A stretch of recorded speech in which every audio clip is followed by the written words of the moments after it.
धर्मस्य तदात्मानं सृजाम्यहम्।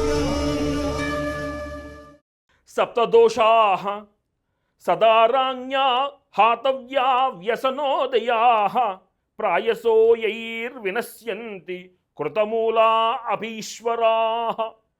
स्त्रियोक्षामृगयापानं वाक्पारुष्यं च पंचमं महच्च దండపారుష్యం అర్ధదూషణమేవా.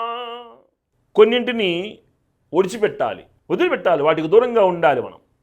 అవి 7 సప్తదోషాః, 7 దోషాలను విడిచిపెట్టాలట. ఏమేమిటవి? దుఃఖాన్ని కలిగించేటువంటి స్త్రీల యందు ఆసక్తి, జోదము, వేటాడటము, మద్యపానము, ఇతరుల ఎడ కఠినముగా మాట్లాడటము, దోషిని అతి కఠినంగా శిక్షించటము, డబ్బుని అవసరాన్ని మించి వృధా చెయ్యడము.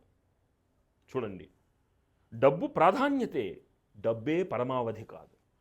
ధనము మన దగ్గరకు వస్తున్న దాన్ని గౌరవించాలి, పొదుపు చెయ్యాలి. చెప్పాను నేను మీతోటి మొన్న. అర్థశాస్త్రంలో చాణక్యుడు మొట్టమొదటి మాట చెప్తాడు, నువ్వు సంపాదించిన దాంట్లో అర్ధము అంటే సగము దాచాలి.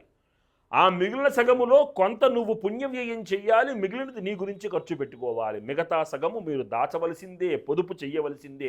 ఇది నేను చెప్తున్న మాట కాదు, ఎకనామిక్స్ అర్థశాస్త్రము రాసినటువంటి చాణక్యుడు రాసిన మొట్టమొదటి శ్లోకం ఇది. నేను చెప్తున్నది ఇదే వేదము, నేను చెప్తున్నది ఇదే ధర్మము. సంపాదించిన దానిలో అర్ధము దాచవలే, మిగిలిన అర్ధము మాత్రమే ఖర్చు పెట్టవలే. ఆ మిగిలిన అర్ధములో కూడా కొంత భాగము పుణ్య వ్యయము చెయ్యవలే అన్నాడు చాణక్యుడు. గుర్తుపెట్టుకోవాలి మనం. ఇది పొదుపు చెయ్యాలని చెప్తున్నాడు ఇక్కడ. వృధాగా ఖర్చు పెట్టకూడదు. చేతిలో 10 రూపాయలు ఉంటే ఖచ్చితంగా మనం దాంట్లో 2 రూపాయలు పక్కన పెట్టుకుని 8 రూపాయలు ఖర్చు పెట్టాలి, అంతే. ఆ 8 రూపాయలు అవసరానికి మించి ఖర్చు పెట్టకూడదు. ఉన్నాయి కదా అని ఖర్చు పెట్టకూడదు. రేపు లేనప్పుడు ఎవరు ఆవశ్యకతలోకి వస్తారు? అప్పుడు ఇంకొకళ్ళ దగ్గరికి వెళ్ళి మనం అప్పు అడగగలమా? ఆలోచించాలి.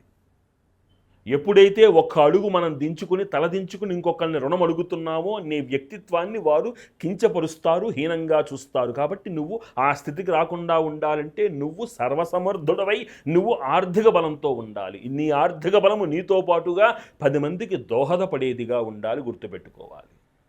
మిగిలినటువంటి దుఃఖం కలిగించేటువంటి స్త్రీలపై ఆసక్తి, జోదము, వేటాడటము, మద్యపానము, ఇవన్నీ కూడా ఆ ధనానికి సంబంధించినటువంటి అంశాలే. గుర్తుపెట్టుకోవాలి.